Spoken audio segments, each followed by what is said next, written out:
ప్రభుని యేసుక్రీస్తు వారి యొక్కకు వచ్చినప్పుడు, ప్రభుని యేసుక్రీస్తు వారి యొక్క రక్త ప్రోక్ష కిందకి వచ్చినప్పుడు, ప్రభుని యేసుక్రీస్తు వారు తన యొక్క రక్తం ద్వారా నా పాపములు కడిగి పవిత్రులుగా చేసి నా హృదయానికి కావాల్సిన నెమ్మదిని, శాంతిని, సంతోషాన్ని, సమాధానాన్ని ప్రభుని యేసుక్రీస్తు వారు అనుగ్రహించారు. ఈ శాంతి ఎక్కడ కూడా దొరకదండి. అది ఎక్కడ దొరుకుతుందంటే ప్రభుని యేసుక్రీస్తు వారి దగ్గర మాత్రమే దొరుకుతుంది.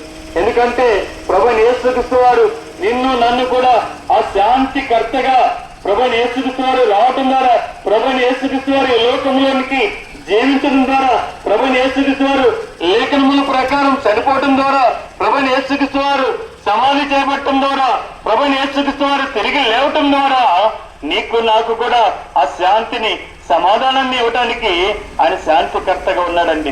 ఎవరైనా మీరు ఇంకెక్కడ ఈ విషయాలకు తెలియకొడితే బైబిల్ నుంచి తీసిన కరపత్రికలు మీ వద్దకు తీసుకొస్తున్నారు, దయతో తీసుకుని చదవండి. ఇంకా ఎక్కువ విషయాలు తెలియకొడితే